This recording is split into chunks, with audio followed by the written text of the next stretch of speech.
2023 में मध्य प्रदेश, छत्तीसगढ़ समेत जिन भी राज्यों में चुनाव हुए उसमें सबसे अहम विक्ट्री, सबसे बड़ी विक्ट्री और सबसे चौंकाने वाली विजय हुई छत्तीसगढ़ में। और इसके बाद विष्णुदेव साय सरकार ने आकार लिया। अब 24 के चुनाव में सबसे प्रमुख चेहरे प्रदेश के, उनमें से एक प्रदेश के मुख्यमंत्री हैं।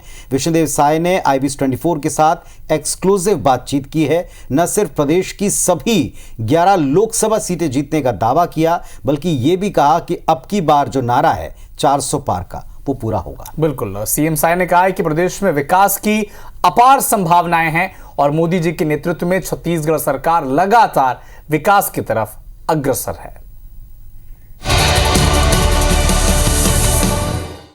तीसरे चरण के चुनाव के लिए काउंटडाउन चालू हो गया है।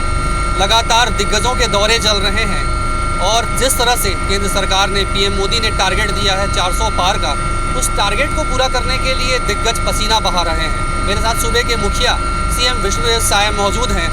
किस तरह के रुझान आ रहे हैं और क्या कुछ माहौल लग रहा है आपको प्रदेश में, देश में? रुझान भारतीय जनता पार्टी के पक्ष में है और निश्चित रूप से बस्तर की सीट जीत रहे हैं। और आज भी जो 3 लोकसभा में मतदान हो रहे हैं वहाँ भी भारतीय जनता पार्टी के पक्ष में अच्छा रुझान है, क्योंकि आज जनता का विश्वास हमारे देश के यशस्वी प्रधानमंत्री जी पर बढ़ा है।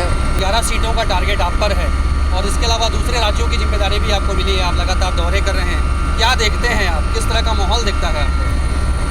देखिए, छत्तीसगढ़ में तो जिस तरह से मोदी जी के प्रति विश्वास बढ़ा है, उनके 10 साल के कामों के प्रति और मोदी की गारंटी को भी हम लोगों ने ये 3-4 महीने में जो पूरा किए हैं, चाहे वो प्रधानमंत्री आवास की बात हो या 2 साल का बकाया बोनस हो या किसानों का धान 21 क्विंटल प्रति एकड़ खरीदने की बात हो या 2100 रुपया प्रति क्विंटल धान का कीमत देने की बात हो या महतारी बंधन योजना में माता बहनों को 2 महीने का 2 किस्त दे चुके हैं, रामलला दर्शन योजना शुरू कर चुके हैं। नक्सलवाद एक बड़ा मुद्दा है। पीएम मोदी ने कहा कि हम 2 साल में नक्सलवाद का खात्मा कर देंगे।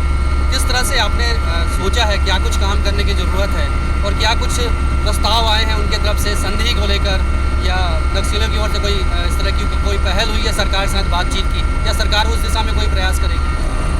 जब से भारतीय जनता पार्टी की सरकार छत्तीसगढ़ में आई है, तब से नक्सलवाद के साथ में मजबूती के साथ लड़ाई लड़ रहे हैं और डबल इंजन की भी सरकार है, केंद्र से भी भरपूर सहयोग मिल रहा है और हम लोग मजबूती के साथ लड़ाई लड़ पा रहे हैं। और अभी तक का मतलब एक दिन में 29 नक्सलियों को ख़त्म करना, इसमें 2 नक्सली 20-20 लाख के इनामी, 1 नक्सली 10 लाख का इनामी, बहुत बड़ी सफलता है। लेकिन हम लोगों ने आत्मसमर्पण का भी ऑप्शन रखा है।